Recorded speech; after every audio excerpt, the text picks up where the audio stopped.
This review was prepared by Bahar and published by TheoryHub. TheoryHub covers a wide range of theories and acts as a starting point for theory exploration in different research and teaching and learning contexts.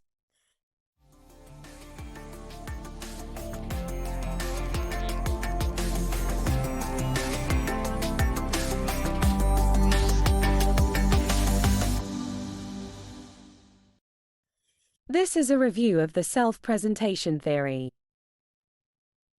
Self-presentation is an influential theory in sociology, aiming to explain how individuals develop, shape, and maintain their impressions in society. Self-presentation theory explains how individuals use verbal and non-verbal cues to project a particular image in society. The theory draws on dramaturgy metaphors, such as backstage and frontstage, as a lens to explore human behavior in everyday life. Using dramaturgy as an analytical tool dates back to Nicholas Evrenov's research on theatrical instincts, as well as Kenneth Burke's work evaluating and scrutinizing dramatic action. Continuing this discourse, Erving Goffman offered a rich vein of theoretical concepts in sociology by drawing on theater metaphors. While sociology research at that time focused on broader societal forces and structures, self-presentation theory emphasized individual behaviors and offered a lens to evaluate how performers interact with others to achieve personal goals. Key to self-presentation theory is the notion of impression management and the routines that individuals play to manage an audience's perception. As a result, self-presentation is crucial in developing one's social identity. Thus, the theory paved the way for a better understanding of identity development through the performance acts of individuals in society. Self-presentation is defined as individuals' actions to control, shape, and modify the impressions other people have of them in a particular setting. In other words, individuals' performance is socialized, molded, and modified to fit into the understanding and expectations of the society in which it is presented. Hence, self-presentation holds a strategic value to individuals as impressions influence how others assess, treat, and reward them. For instance, in a workplace setting, impressions may shape personal success and career progression. The theory draws on the traditions of symbolic interactionism. Goffman suggests 6 key principles of the theory. First, individuals are performers who express their self to society. In practice, individuals highlight a persona and project a particular image to others. Such a projection is a means to show their identity and who they are to the society. Second, individuals want to put forward a credible image. They do so by being truthful and authentic in the way they present themselves. They showcase their expertise in a particular domain. Third, individuals take special care to avoid presenting themselves out of character. They strive to ensure that their performance or communication aligns with their role and identity in society. Fourth, if a performance is inadequate and not up to the mark, individuals address or repair it by engaging in restorative actions.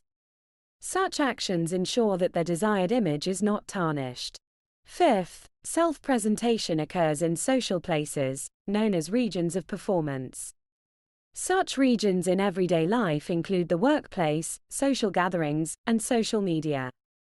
As such, they are platforms for self-presentation. Sixth, individuals work in teams and manage the impression of the collective to achieve common goals.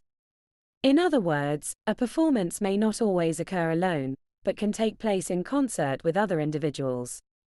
Individuals enact self-presentation because they are motivated to maximize rewards and minimize punishment.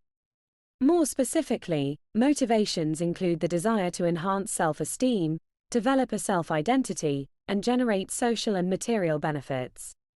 In practice, people may strive to project an image that will result in praise and compliments, positively shaping one's self-esteem. In contrast, individuals may avoid presenting an image that draws criticism and a lack of self-worth. A central motivation for self-presentation is to build an identity in society to foster a unique perception in the minds of others. Further, self-presentation is an adequate mechanism to foster rewards that can be social, including trust, affection, and friendship. It can generate material benefits, such as financial gain. Goffman uses the dramaturgical metaphor to explain the self-presentation theory and states that the theater metaphor is the structure of the social encounter that occurs in all social life. Drawing on dramaturgical metaphors, self-presentation comprises backstage and frontstage strategies akin to a theater performance. Backstage relates to reflecting, practicing, and taking adequate measures to prepare oneself.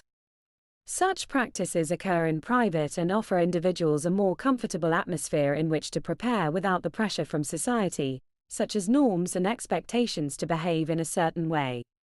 The theory suggests the significance of rehearsal, which focuses on preparation work for the front stage. For instance, individuals can practice and adjust their presentation at home before a formal client meeting.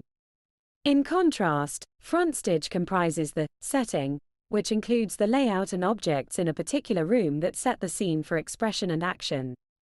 The setting is a place that is usually stable and unmovable, but at times can be relocated, such as a circus.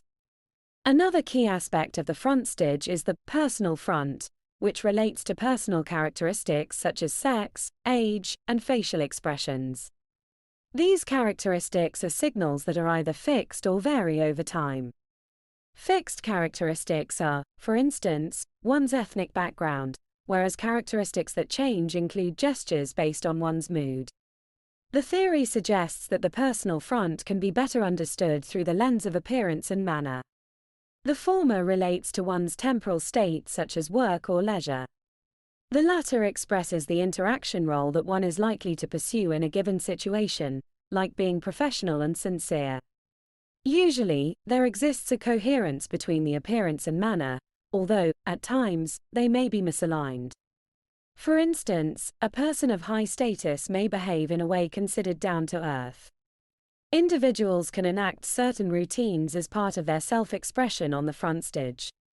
At times, these routines can become institutionalized when an individual takes on specific roles in society. The theory highlights the following routines: idealization, mystification, self-promotion, exemplification, supplication, ingratiation, identification, basking in reflected glory, downward comparison, upward comparison, remaining silent, apology, and corrective action. Overall, self-presentation theory, comprising front-stage and backstage strategies, are interrelated. Backstage strategies often involve preparation, desk research, and due diligence to gain insight into a particular performance.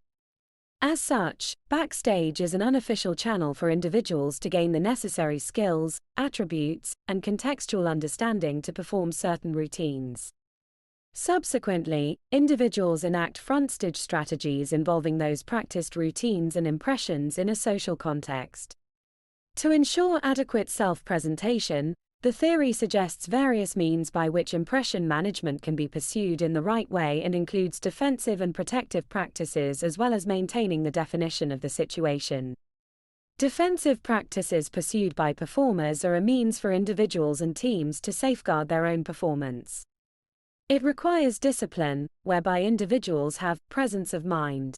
Disciplined individuals are resilient to unexpected circumstances and are sufficiently agile to ensure the performance attains its goal. In addition, individuals can enact circumspection by adequately preparing to offer a high-quality performance. This involves taking time to design the performance and enacting foresight and prudence. Individuals may even show loyalty and devotion to other team members to ensure the overall impression does not fail. When individuals reveal secrets or problems to outsiders, it damages the image of the team. Protective practices, however, are pursued by audience members to help the performers manage their impressions. They do so by not intruding on the back or front stage. In practice, etiquette is maintained by not involving oneself in others' personal matters. Permission and consent are exercised to gain access. For instance, salespersons usually introduce themselves first and ask permission to discuss a product or service. However, the audience can exercise extra understanding and empathy when performance is not up to the mark for a person learning their trade. Finally, by maintaining a definition of the situation, individuals can develop an agreed-upon, subjective understanding of what will happen in a given situation or setting, and who will play which roles in the action. As a result, the concept defines the social order and gives symbolic meaning to human interactions that occur in everyday life. When the definition of the situation is not maintained or broken, the performance becomes ineffective and may even collapse. Institutions shape how performers present themselves in everyday life. Goffman used the terminology, interaction order, to explain the loose coupling between interaction practices and social structure, and how the workings of the interaction order can easily be viewed as the consequence of systems of enabling conventions, in the sense of ground rules for a game, the provisions of a traffic code, or the rules of syntax of a language. As such, the interaction order offers rules and norms that shape one's behavior in society. At an extreme level, institutions can have high levels of dominance and control, which Goffman defines as total institutions, which are often applied in prisons, military organizations, and even hospitals. Total institutions exert control over individuals' daily routines, movements, and even identities. The theoretical properties of total institutions include role dispossession, i.e., the process through which new recruits are prevented from being who they were in the world they inhabited prior to entry. This involves trimming or programming, which relates to individuals being shaped and coded into an object that can be fed into the administrative machinery of the establishment, to be worked on smoothly by routine operations. Individuals in a total institution are forced to give up their identity kit, i.e., personal belongings that give meaning to who they are in society. Since Goffman's original work, scholars have advanced the theoretical properties of self-presentation. In sharp contrast to total institutions, Scott suggested the notion of reinventive institutions, defined as a material, discursive or symbolic structure in which voluntary members actively seek to cultivate a new social identity, role or status. This is interpreted positively as a process of reinvention, self-improvement or transformation. It is achieved not only through formal instruction in an institutional rhetoric, but also through the mechanisms of performative regulation in the interaction context of an inmate culture. Reinventive institutions are much more relevant in modern life, whereby individuals want to go through a transformation of their self and create a new identity. In other words, they want to let go of their previous self in pursuit of a reinvigorated new persona. Illustrative cases of reinventive institutions include spiritual communities and lifestyle groups. Individuals are not forced to enter these communities, rather, they do so entirely voluntarily. These institutions are self-organizing, i.e., the community members keep a check on each other to maintain the collective norms. In contrast to Goffman's original theorization of self-presentation in face-to-face, offline interactions, research work has extended the theory to evaluate online impression management. In practice, individuals use technology features such as text, images or videos to signal and manage their online image. This contrasts with non-verbal signals, such as body language, which are often common in offline interactions. Online impression management can be managed more conveniently as individuals can develop, change, or edit informational cues in a way that suits their purpose. However, individuals' digital footprint may remain over time online, and it can be viewed and accessed by others anytime. This relates to the problem of stage breach, where data about individuals' private lives are retrievable on search engines and social media platforms. As such, the Internet has caused the blurring of boundaries between back and front stage, a phenomenon dubbed as collapsed contexts, defined as a flattening of the spatial, temporal, and social boundaries that otherwise separate audiences on social networking sites. In response, individuals may use privacy filters or even delete content posted in the past that may negatively influence their image in society. Due to the advent of social media, Hogan extended Goffman's theorization by differentiating between performances and exhibitions that occur online. Performances, similar to Goffman's dramaturgy metaphor, occur in real time, such as in chat rooms, online meetings, and live streams. In this case, the situation is synchronous, and performances are time-bound.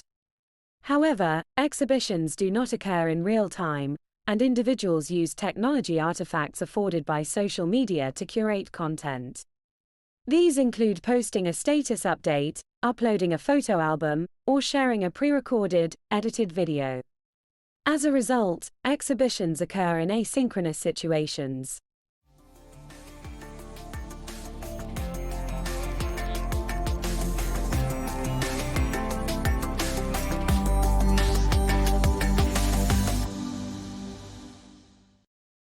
Thank you for listening.